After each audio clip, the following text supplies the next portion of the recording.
As Caesar struggled against Vercingetorix outside the Arverni town of Gergovia, Titus Labienus, and his 4 legions, marched northward to retain control of the Gallic peoples surrounding the Sequana River, modern-day Seine. After taking an oppidum at Metlosedum, Labienus continued toward the town of Lutetia, modern-day Paris, where a coalition of northern Gallic tribes, roused by the success of Vercingetorix, had gathered. At the river Sequana, Titus Labienus met up with an army of Bellivarci, who meant to contest his crossing. Retreating, Labienus crossed at another point of the river, and marched towards Lutetia. The leader of the Gallic coalition near Lutetia was an elder from the Aulerci tribe, named Camelogonus. As Titus Labienus and his forces closed in on Lutetia, Camelogonus employed the same scorched earth tactics used by Vercingetorix.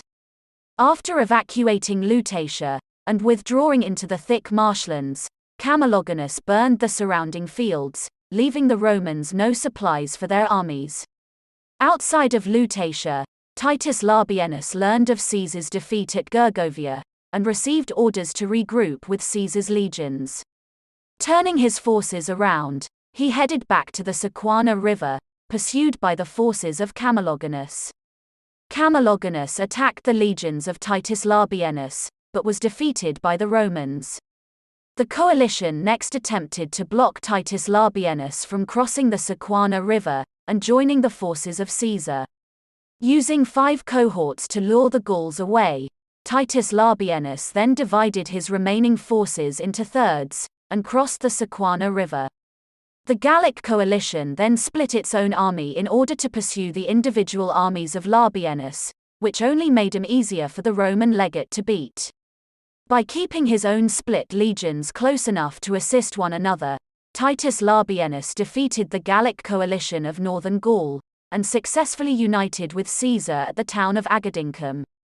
The Aedui tribe, who had renounced their alliance with Caesar following his defeat at Gergovia, began gathering forces, which they planned to march against the Roman territory of Transalpine Gaul.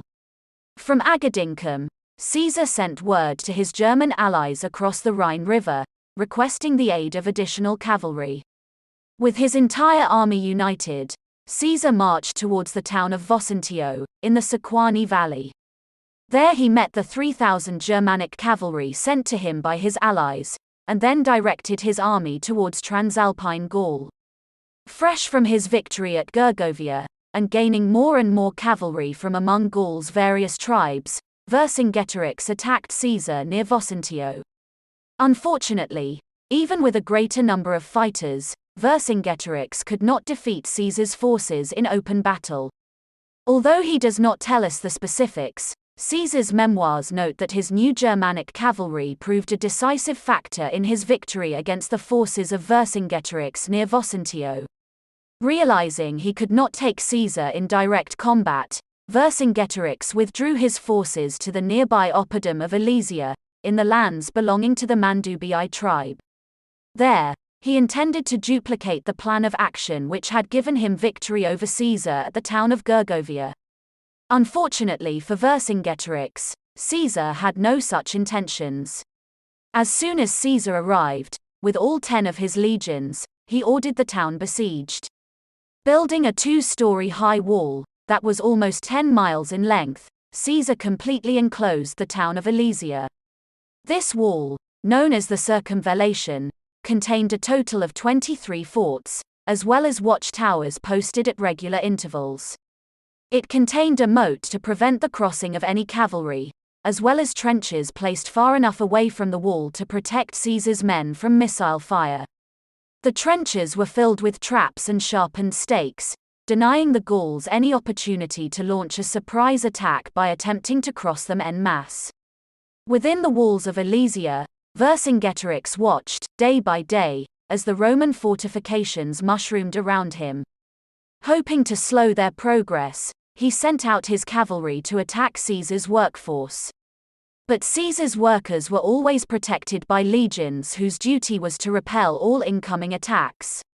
With the help of the Germanic cavalry, Caesar defeated much of Vercingetorix's cavalry by pushing any escapees back into the town. Realizing that Alesia was about to be utterly cut off from the outside world, Vercingetorix commanded the very last remnants of his cavalry to seek help from Gaul's outlying tribes. Just before Caesar's wall was finally completed, Vercingetorix's cavalry snuck out of the city in the middle of the night. Bolting through the last opening to freedom, his cavalry disappeared into the darkness, riding for help. As soon as Caesar learned that the last of Vercingetorix's cavalry had successfully escaped, he began work on the contingency plan to protect his armies from the Gallic legions which he knew would eventually arrive. Sending his legions out into the forests again to collect more lumber, Caesar began work on a second wall, known as a contravallation. This outward-facing wall was also 2 stories high, and stretched approximately 12.5 miles, completely enclosing Caesar's first wall, as well as the town of Alesia. Also built with forts, watchtowers, anti-cavalry moats, and trenches with sharpened stakes, Caesar's army, living between the 2 walls, were now protected from attack by an outside force. With both the circumvallation and the contravallation complete, Caesar sent out his legions to forage, searching the entire area for every food source. Having collected enough foraged supplies to feed his 10 legions for an entire month, Caesar was ready. Alesia was cut off from receiving new grain supplies, as well as fresh water. Vercingetorix had withdrawn approximately 80,000 Gallic soldiers into the fortified town, which already hosted its own population. With the additional 80,000 mouths to feed, and no way to replenish supplies, the starvation of Alesia would not take long. From within the town, Vercingetorix analyzed the situation. Ordering the town's entire food supply be brought to him, he began rationing the supplies for his men, as well as for the townsfolk. But he knew the numbers did not add up. Help would eventually arrive from surrounding Gallic tribes, but Vercingetorix could not know how long it would take, or how long their food would last. And so, holding a meeting with his war council, it was decided that those who were unable to fight should be expelled from the city. On the orders of Vercingetorix, the old, the sick, the infirm, women, and children were cast out of the town of Alesia. As Alesia's refugees entered the no-man's land between the town and Caesar's circumvallation, Vercingetorix counted on one of 2 things happening. Caesar, who had been known to show mercy, might allow him to pass and flee to safety in other villages. Or, he might keep them all in order to sell them into slavery. When the refugees, gripping the hands of their children and guiding their elderly, reached the Roman fortifications, they begged to be allowed safe passage. Caesar, however, refused to hear them, commanding his men to keep the gates locked. Vercingetorix had tried to use the citizens of Alesia as pawns. If Caesar let them through, it was a guarantee that valuable information from Vercingetorix would pass to Caesar's enemies on the other side of his contravallation. Caesar could not take that risk. But, neither could he risk taking in the citizens of Alesia. He couldn't afford to waste the manpower needed to guard so many people, nor could he afford to feed them, the rations carefully calculated for his legions. To do so would see him starved out before Vercingetorix met the same fate. And so, turning his back on the people of Alesia, Caesar left them in no man's land.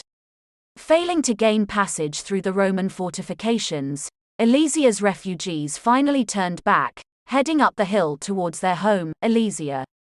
Tragically, once there, they were met by closed gates. Vercingetorix refused to let them back into their town.